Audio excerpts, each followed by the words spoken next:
Hello, everybody. Welcome to the Buckeye Weekly Podcast. I am Tony Gerdeman here, as always, with Tom Orr. Tom, how's it going?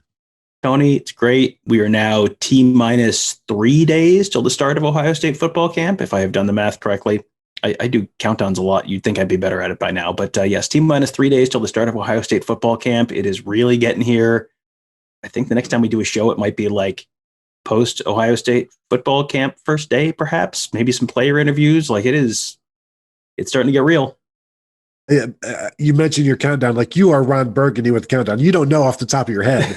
Like, you have to see it written down for you to be able to be like, oh, 34 days until the Minnesota game, of course. And if anyone puts a question mark next to it in my on my little notes app on my computer, I am in big trouble. 6 days till Minnesota?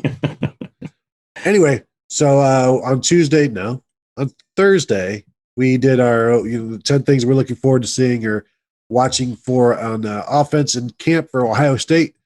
Today, we turn to the defensive side of the ball where there are many things to be intrigued by. Some would say concerned by. Some would say terrified about. Tom, anything? Is terror or concern or just interest? Which is the better word there? My list focuses much more on interest than terror, but okay. That may be a reflection of my overly optimistic worldview. So we'll see. But yeah, I maybe the listeners will enjoy my list more than your list. Sounds like that's my early takeaway from the show. Well, then let's not delay this any longer. Let's go ahead and start with you on your list. Oh, you let me start first. The last time I thought for sure you were going to take the first one here. That's all right. I will start with, is this the year Zach Harrison really puts it all together? I think Zach Harrison has been a steady, consistent performer through his first 2 years at Ohio State. He's been, he's done a nice job, and he probably came in with some unrealistic expectations right off the bat where, you hear 5-star, you hear top 10 overall player in the nation playing for Larry Johnson. It's like, so he'll just be Joey Bosa and have 7.5 sacks as a true freshman. It's like, no, he did exactly what Chase Young and Nick Bosa did as true freshmen, which is plenty good. If you're doing what Chase Young did, you are doing plenty well. But he had 3.5 sacks as a freshman, took another step last year. Obviously, the numbers don't quite correspond because they played basically half a season last year, but, took another step last year. But I am super intrigued with Zach Harrison for this year because he's someone who, while we were at Big Ten Media Days, Thayer Munford talked about him as a vocal leader. I asked Ryan Day about Zach Harrison, and he said, Zach Harrison is not the same kid he was in high school. He has got a lot more confidence. That a lot of that is maybe reflective of increasing confidence in his game and really, feeling like you really are ready to do the things that people have been sort of expecting you to do for a while. I don't think I'm necessarily expecting him to break Chase Young's sack record at all this year, but double-digit sacks this year maybe for him, even if it's 8, 9, maybe 10 sacks. You do that, you're probably a first-round pick next year. So is this the year that Zach Harrison really turns it on? And I feel like you're going to see him a lot. You're going to hear from him a lot this year. And I think, this could be the year that it turns into, the Zach Harrison year a little bit. Yeah, I'm with you on that. I'm on the Zach Harrison train right now, and I don't feel like it needs to slow down. But also, let's keep it realistic. As you said, we're not expecting him to beat Chase Young's sack record. But if I say 7.5 sacks, are you confidently over that? Yeah, and unless he has health issues at some point, I think I'm pretty confidently over that at that point. I mean, at what point do you start? If I say 8.5, then 9, 8.5, 9.5. Well, yeah, 7.5, like that seems like a no-brainer. 7.5 feels like a no-brainer to me, and yeah, 8.5, I'm a yes. 9.5, that's where it's like, okay, so that the question then is, does he get to double-digit sacks? And I think, in my head, the answer is somewhere between maybe and probably. So that, at that point, I stop feeling super confident in my answer. But, if you've got 9 sacks in a season, that's pretty good, especially with the way Ohio State rotates those defensive linemen. I do expect him to be in that rushman package this year, which means you're going to get those pass rush opportunities in the obvious passing situation. So I would say over under on the number of times he pins his ears back this year. I'm going to say over under 27.5. Your thoughts? Over. Yeah, I think I may have set that too low. Yes. Number of looks in his eyes, I will say 122. Now, is this different looks or different times he has had a look in his eye? Yes. Mm, well, I expect to see his eyes at least 122 times this year, so I'm going to take the over. Okay. All right. Okay. It will probably be a push though, just so you're aware, because I didn't put the half on it. So Oh, I have a feeling we're going to talk about the defensive ends quite a bit. So I'm now going to continue that and go with what are we looking forward to? All I have written here is Jack Sawyer. What does that mean? Yes, it means all of it. Let's see what he can do in camp. Do I expect 6 sacks per practice like we saw in the spring game? Of course. Like if you can do it in the spring, you can do it in the fall. And we've already seen like he can handle whatever. But seriously, though, like, does he work his way into that top 4? Because there is an established top 4. Tyreek Smith and Zach Harrison are the 2. Javonte Jean-Baptiste and Tyler Friday are the 3 and the 4. Can Jack Sawyer work his way into that 4? And would we even know it? Like, because at that point, do all 5 just, kind of merge with one another and they just rotate like a merry-go-round or a scary go-round, if you will, for the quarterbacks. But I think I do expect him to work his way eventually into that top 5. I just like, what if he can do a top 3, top 4 and just really blow up? And, he spent last football season preparing for this season, like individually working out and working on his pass rush skills and all of what that entails. And then he gets here in the winter, works out with Mickey Marotti. Then he gets in the spring doing all the pass rush stuff with Larry Johnson, all of the tips and tricks of the trade. And now, like, I don't want to say he's more than a freshman in terms of his knowledge, but you can find his skill set, his athleticism, and what he has taken in over the last year, and he might be a freshman and a half. He might be like a redshirt freshman, like a little bit, and we're going to get to someone who we can kind of compare him to in just a second. But yeah, he was next on my list. Where is he on the depth chart? Is he in that second team? Is he third team? Is he someone you're seeing in pass rush situations in the first half of that Minnesota game? Is he someone who you're really more seeing when they're up 17 points in the third quarter of that game? Like, when do you see him? Where is he on that depth chart? Where is he in that rotation? And, does he earn a spot in that Rushman package at some point? Because that's a very, that is a very easy entry point to the field for someone who they think is talented, who, if you're not going to be asked to zone blitz out of that very often. Like you're not going to get thrown back in coverage very often out of that. Like that is okay. Go get the quarterback. And when you have a true freshman, even someone who's like Jack Sawyer, who I think is probably fairly well versed in what Larry Johnson wants him to do at this point, that's a very easy entry point to potentially put him on the field and put him in a position to have some early success. But yeah, where does he fall on that depth chart? And this may be like when we had the conversation about the quarterbacks on the last show, it may be Tyreek Smith, Zach Harrison, Jack Sawyer, or Tyler Friday, Javonte Jean-Baptiste, or, whoever, someone else. You may have that kind of situation, but, is he on that list? I feel like he's going to be on that list somewhere, even if that means that there are 6 guys listed. Let me ask you this, Tom. That first drive for Minnesota, say it's like 2 first downs, it's an 8-play drive, and Jack Sawyer is in on that like 8th play. Are you like, whoa, that's pretty significant? That's how I would be. It's like, whoa, this is a development for him to be out there on that first drive. Absolutely, especially because if you get a couple first downs in that case, you're probably you start on the 25, you're out at midfield somewhere like that. That's a potentially big, huge drive, where you're at midfield and it's a 2nd and 8 or third and 6 or whatever. If he's out there, that tells me a lot about their level of trust in him and their level in, you're a true freshman. It would be completely unrealistic to think that you're not going to be a little overhyped. And, are you going to, Tanner Morgan's back in the pocket. It's 3rd and 6.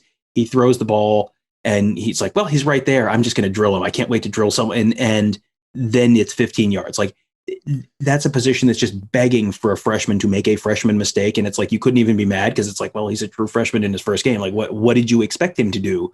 You couldn't even be mad at him in that circumstance. So if they trust him to be in that kind of spot, that would be massive to me in terms of telling me, like, really, we've heard a lot of talk about what they think about him and where he potentially fits and where he could slot in the future. But yeah, that is one of those, like, you show me you're trusting him in this kind of spot this early in the first game. Like, yeah, that would be pretty significant to me, I think. All right, next one, kind of a related question, and I think someone who gets lumped into a bucket with Jack Sawyer a lot, but is, for any number of reasons, including was not here for the spring and was not here for part of the summer, probably needs to get a little more latitude in terms of expectations. JT Tuimoloau, have muscle memory that is incorrect. We got a corrected pronunciation. JT Tuimoloau, he is just showed up at Ohio State. You have seen photos of him this week. He is ready to start being a contributor. What does he actually look like on the field? Where do they have him on the field? Because I don't expect him to be someone who is in that first drive. Like, if he was in that first drive, that then is, like, mind blown. Like, how is this possible?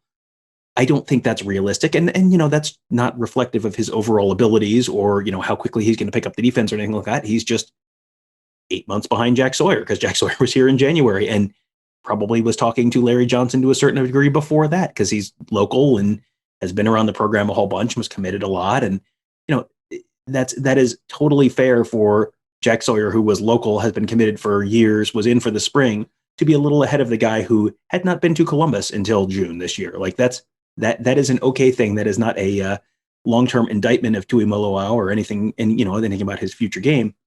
But I'm just super interested to see, like, number one, see this kid on the field. Like, where is he, and where is he? Where is he in the rotation at the end of the spring? Is he? You look at the guys from last year, like Darian Henry Young, for example. Like, where is JT Tuimoloau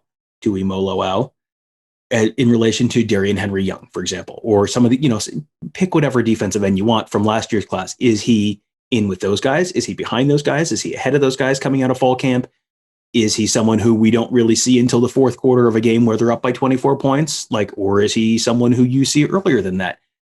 There's a very wide range of potential outcomes here, and we don't have the spring practices and spring game of experience seeing this guy to really kind of start to have a sense for what they have there. So that one's really intriguing to me. Yeah, I'm with you on the getting the name correct is going to take a little bit of practice. We had mastered it, and now we've got to remaster it. I'm just going to go with the Tui Jean-Baptiste for now, if that's smart. If that's okay. Yeah, I think that's good. Yeah, because I've got that down.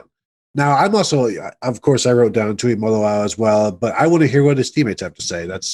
We talked about that on the last show. That's where you can sometimes get some good insights. So what are his teammates saying? Yes, he's raw. Well, he's still got to work on some things. Sometimes they'll give you a little bit of insight, like he's not as far along as people think he is, or the opposite. Like, where I like talking to guys and they're like, when Josh Myers with Harry Miller is a good example, when Josh Myers would be like, Harry Miller is doing now as a true freshman what I am just now being able to do. Like, I could not have dreamed of doing what he is doing as a true freshman. Will we get something from, one of the defensive ends about that and Tui Moloao this year? Like, he's just I'm waiting for the quote, like, for not being here in the winter or the spring, he sure is moving right along. He sure is advanced. So we'll see if that happens. I know we probably can't write or talk about him enough, even if he's not doing much. And maybe that becomes a topic in and of itself as well. Yeah, and there's a delicate balance there because he's someone who people want to hear about a lot and who there's a real high level of interest in just because he is this, like, man of mystery and the one guy from the 2021 class who was lingering and who was such a big story throughout June and number one player in the class according to some sources, and then you haven't seen him. It's just this, like, mystery. And you go back to the intrigue around Terrell Pryor when Terrell Pryor showed up at Ohio State, or before that the intrigue around Andy Katzenmoyer when Andy Katzenmoyer showed up. Like, what is this guy? I've heard the legends, and this is a little bit more like Andy Katzenmoyer, where it's like, Terrell Pryor, like you had heard enough, you had seen enough of him that, it's a quarterback. There's lots of highlights. A defensive end, like, yeah, everyone saw the thing where he was a tight end and caught a pass down the seam last year for, whatever, and was freakishly athletic. It was like, wow, that's crazy.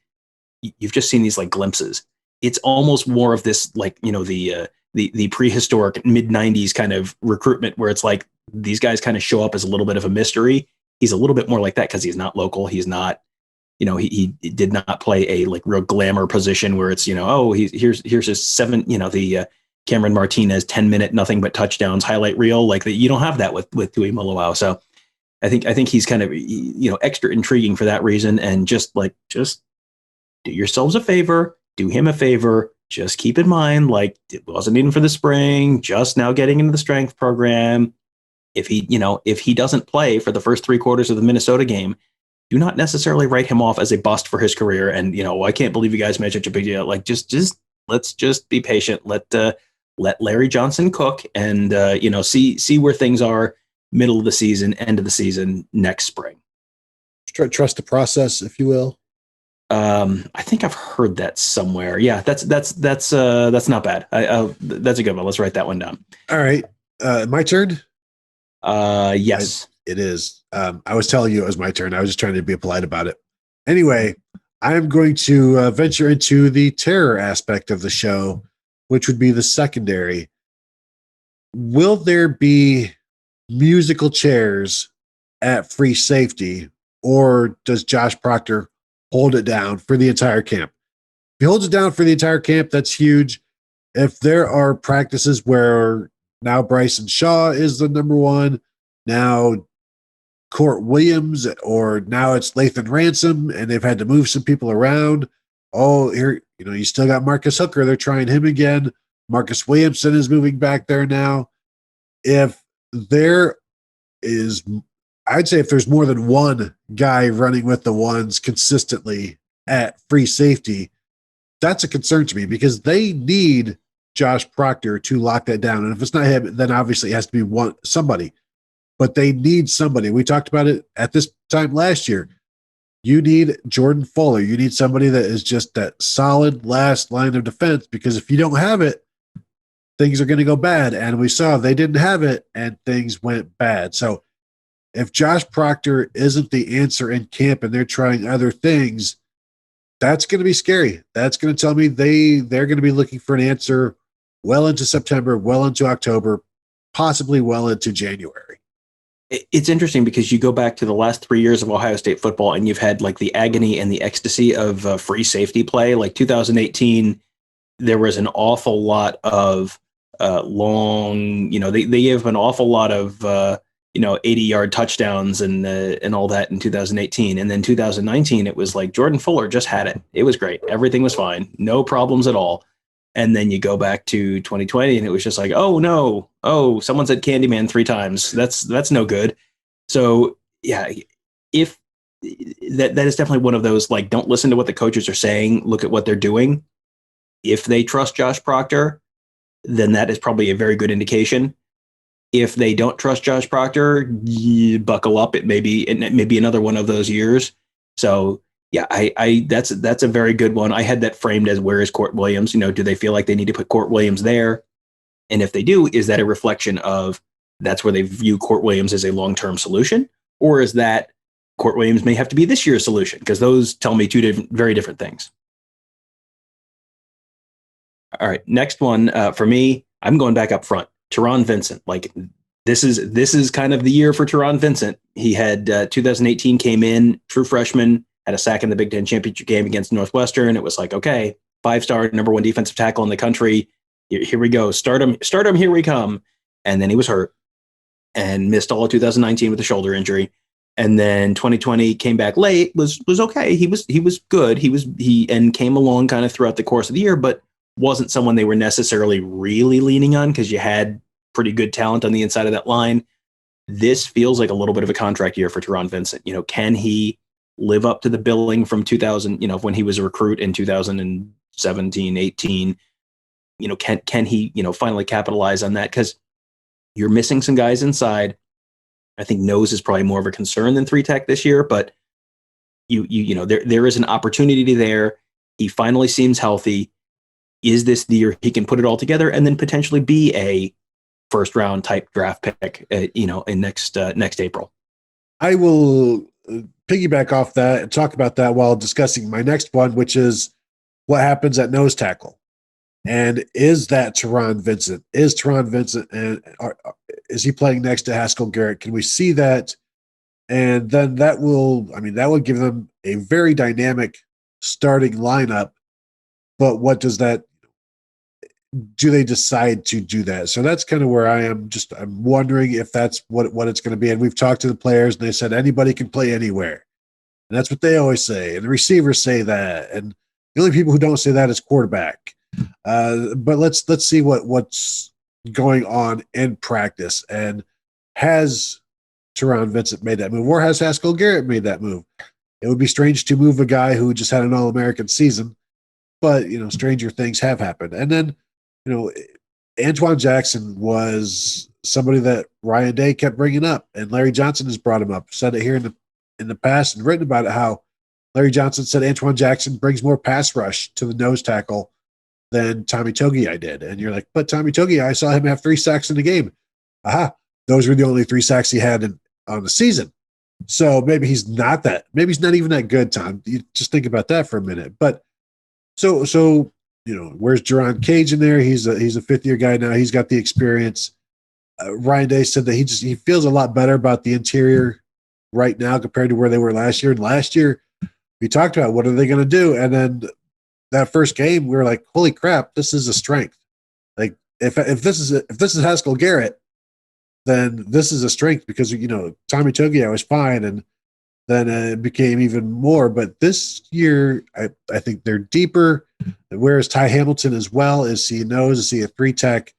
Talked on the morning scoop about Tyleik Williams, how he keeps coming up, and at 330 pounds, you just assume he's going to be a nose. But maybe he's got the quickness to play 3-tech, and Mike Hall is your nose. So there's a lot of moving parts there. I would like to finally find out who is where so that I can have some sort of picture in my mind so that then we can talk about it without saying, I'm really intrigued with the idea of Tyleik Williams as a 330-pound 3-tech. Like that is a lot to think about. But yeah, and the name that you said there, I had Tyleik Williams on my list as well, just because it's like you keep hearing stuff. He's one of those, like he's a little bit like Marvin Harrison on the offense, where it's just you keep hearing stuff and it's like, okay, this probably means something. The name you said there that I think is one that people are just completely forgetting is Taya Hamilton. Like Taya Hamilton this is now his 2nd year. Comes from a family that is, a local family, Pickerington. His older brother was Devon Hamilton, who turned into a pretty darn good defensive tackle under Larry Johnson. Ty Hamilton has very obviously been around the Ohio State program more than your average recruit was, because his brother was playing for Larry Johnson. He's probably spent some time with Larry Johnson in advance. He's another one of those guys where it's like you hear that name just enough from the right people. It's like, okay, I'm not saying like All-American season out of nowhere, but he's someone who I think keep an eye on him. He's one of those guys that you may, towards the end of the season, you're seeing him take really meaningful snaps, against Penn State or in the Michigan game or in the Big Ten championship game. And it's like, oh yeah, Ty Hamilton, look, good for him. Like, just kind of keep an eye on him. He's someone that I think, there are certain guys that just kind of get lost in the shuffle because it's like, again, Tyleik Williams, ooh, new shiny, Mike Hall, oh, new shiny. And it's like, well, yeah, the guy who's been here a year, had a year with Coach Mick, had a year with Larry Johnson, like, keep an eye on them. Those are often the guys who kind of take that next step. You don't generally blow up your freshman year. It's that 2nd year or the 3rd year. Maybe this is the Ty Hamilton year. So worth keeping an eye on there. And we had people telling us that he was more advanced than they expected last year when he arrived. It's like, oh, okay, he is one of them Hamilton boys. So another reason to like him. Yeah, you go back to Devon Hamilton's recruiting rankings, and it's like, this guy's a bum. He's like the next Pat Elflein. He's like 998th in the country. I mean, they literally were just about the same number, if not the exact same number, like 998th in the country. And then it's like, oh, and now he's playing on Sundays. Good for him. How about that? What a shock. And his brother Ty Hamilton was not rated quite that low, but was not in the typical Ohio State defensive line recruit kind of range on those recruiting rankings. But there is a significant reason to think that perhaps that doesn't matter that much when it comes to this family. So worth keeping an eye on. I have an off-season story here, or an off-field story here that I want to keep an eye on. Palaie Gaoteote. Like, it's intriguing to me because will the NCAA finally get off their butts and clear him to play and be on scholarship and all that kind of stuff? Because they certainly should. There's no real reason for them not to. That's hung up right now because he put his name in the transfer portal before the NCAA announced the one-time transfer exception. So therefore, he wasn't automatically eligible, even though he was in the transfer portal during the time of the one-time transfer exception. If that seems like the stupidest thing you've ever heard in your entire life, ta-da, it's the NCAA. Great job, everyone. But, assuming he's cleared to play, and for all indications, he should be cleared to play. There's no real reason not to clear him to play. They just kind of got to get that paperwork through. What can he bring? Because he was a 5-star kid coming out of high school. Ohio State really wanted him coming out of Bishop Gorman High School in Nevada. He ended up going to USC, was an immediate impact player, like a true freshman starter the back half of the year of his true freshman season at USC, and then had injuries. And he had a knee injury, and he had a knee injury, and he had a concussion injury, and he had something else. He hurt something else, and something else entirely. Sprained his ankle, I think, his sophomore year. It's been different injuries every year, but it's always an injury. So it's not like this is a chronic knee thing or a chronic shoulder thing or whatever. It's just kind of probably been bad luck. But is he still the player he was prior to all those injuries? And what can he bring to Ohio State? Because if you're bringing in a player like that, you're taking a risk with upsetting the chemistry in the locker room and all that kind of stuff. So very clearly, if you're willing to take that risk, you see some real upside there in Palaie Gaoteote. So what can he do? Number one, can he play? Number two, can he stay healthy? And number three, what can he do if he can get on the field? Yeah. I have a very similar one. Just what happens at linebacker as we move in, just piggyback off of yours again. And it's a broad question. You're talking about, is it just 2 linebackers? Is it 3 linebackers? Where does Palaie Gaoteote fit in there?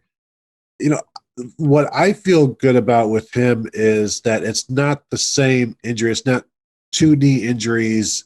It's not 3 ankle injuries. It's a concussion. It's an ankle injury. It's cleaning up a knee injury that he happened in high school. So these are all separate things. It gives me hope that he'll be okay in terms of this defense and helping it out.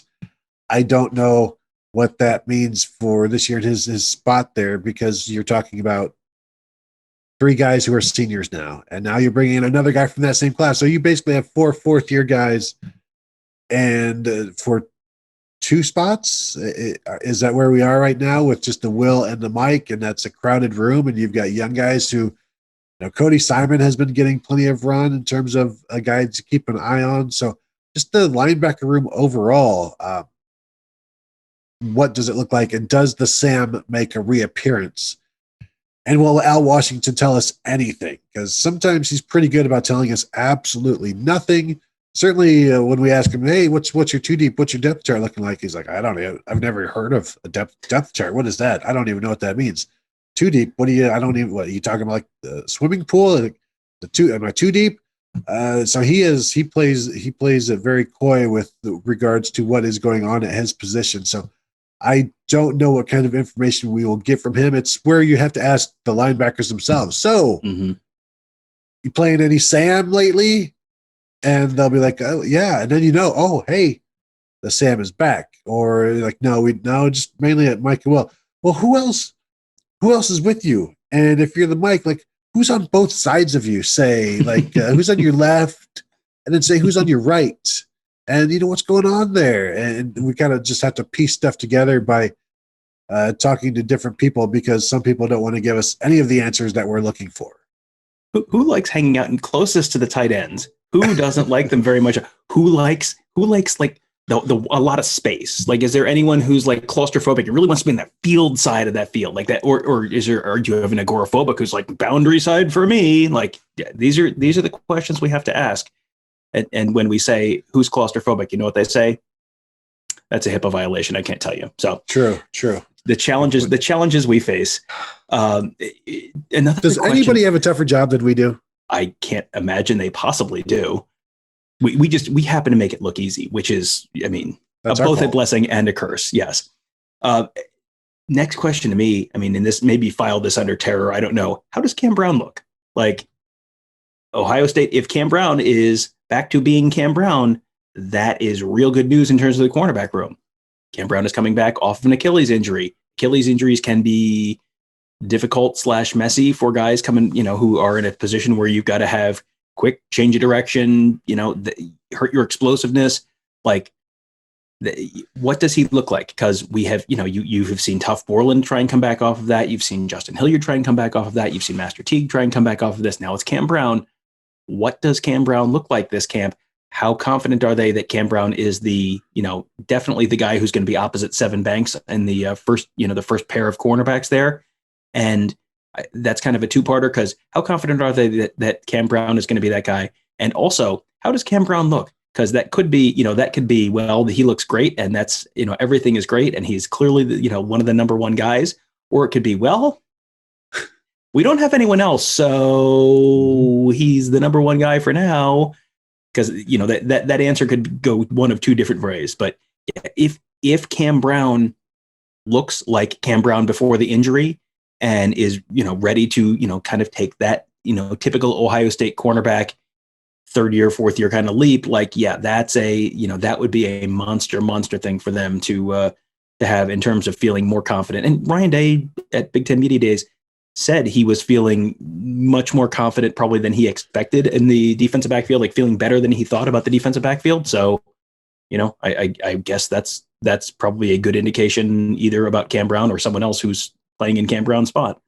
I guess it would be a bad sign if you remember when Tough Borland would hit the final gear and you could see the literal hitch in his giddy up.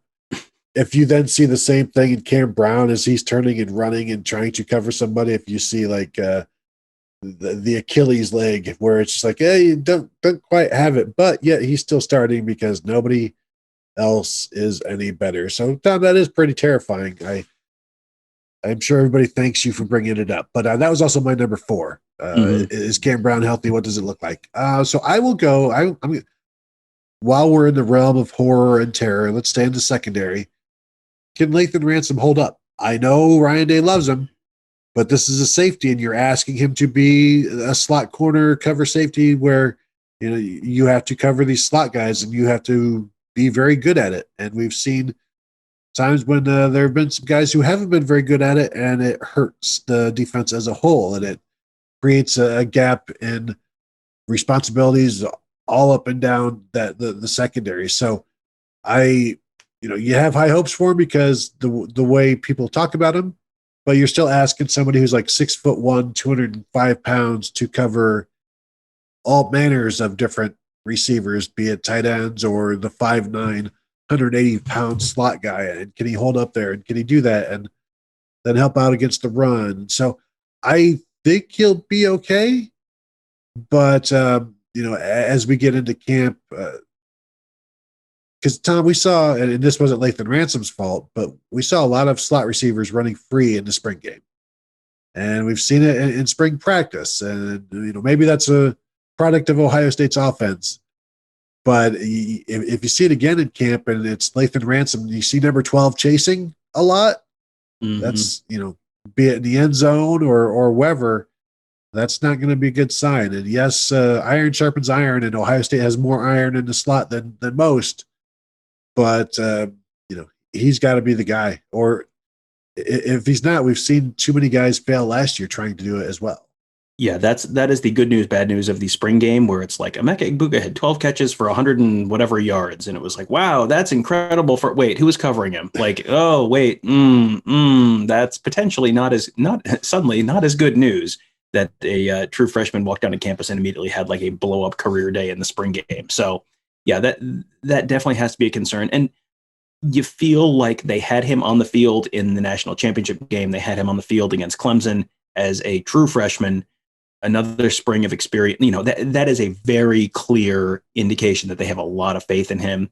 And he was someone you kind of heard about behind the scenes, this guy's really been impressive. This guy's really working his way onto the field, into the rotation. Again, watch what they do, not what they say. They were showing you, we believe in this guy as a true freshman to play safety in the national championship game. I mean, it didn't always go great, but that is how true freshmen in the defensive backfield goes sometimes. Jeff Okudah, they trusted him to play against USC in the 2017 Cotton Bowl when Denzel Ward opted out. And it didn't go super perfectly, but it went okay. And the fact that they were willing to put him out there in that spot, like that means something. A national championship game, actually more meaningful than the Cotton Bowl against USC. Not many people know that, but that is a true fact. So they really believe in him. Another spring, another fall camp now with Layson Ransom. I mean, I think you kind of have to just sort of like trust that they know what they're they are seeing more than we are seeing. They have spent a lot more time with him than we have. So I think you kind of have to trust that what they're seeing is in fact what what they think they're seeing. So to me, one of the interesting questions in that defensive backfield is you got Jordan Hancock, you got J.K. Johnson, you got Andre Turrentine, who they're working at corner right now. Can any of those guys do what Jeff Okudah did and earn a spot in that rotation by the end of this year? The three of them all came in this summer. That's kind of the big challenge there is Jeff Okudah came in January. These guys all came in the summer. They're all very talented. I mean, coaching staff, Jordan Hancock, J.K. Johnson, especially, like the coaching staff is super, super high on those two guys. I think those are two very good, 2022, 2023 Ohio State team. Those guys are, quite possibly your two starting corners. How quickly can they pick it up? Can they get into the rotation this year? Or, is that a Ryan Watts thing? Is that a Legend Cavazos thing? Like, who are those next guys there? Which of the young guys, whether the redshirt freshmen or the true freshmen, are the ones who are going to be, kind of the next man up there behind Brown, behind Seven Banks? And, is Marcus Williamson going to be an outside corner? Is Marcus Williamson going to stay at that kind of safety / slot corner spot? I mean, is he the nickel? Like, where are they turning for these, for this depth out there? And, can any of those true freshmen really make a difference there? Tom, that was actually number 11. We don't want to give people too much stuff. Sorry. Sorry. That's my fault. Go back. I'll delete that. It's fine. We don't want to give people, start setting unrealistic expectations from people. Right. I do wonder if one of those two will become the nickel / dime guy that comes in rather than Marcus Williamson. Like, I think you might be the first guy, but does somebody eventually overtake him? One other one that we don't have to get into, we can just clear the decks. I had is Craig Young the answer at bullet? We've seen what that position can do in 2019 when it's played well. So can he be that guy? Can he be Pete Werner? Because if he can, then that's going to be a pretty good thing for the defense. What else you got? Yeah, I wanted. I mean, is this finally Taraja Mitchell and Dallas Gant's turn? Like, it seems like it's been their turn for a long time, or it's been almost their turn for a long time. Now, can Dallas Gant stay healthy? Can Taraja Mitchell hold off whoever else is potentially trying to win his spot? It would be nice to see those guys have that long wait finally pay off for them.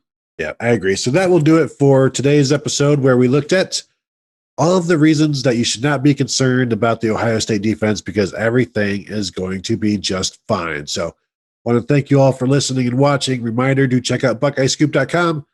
Become a member if you're not yet a member. Boy, oh howdy, is there something to talk about right now going on that Ask the Insiders message board. Also, youtube.com/BuckeyeScoop, where you're going to see all kinds of videos about so many great things to talk about that we did not quite get to talk about on this show. But we will talk about them on other shows. So thank you guys, and we will talk to you later.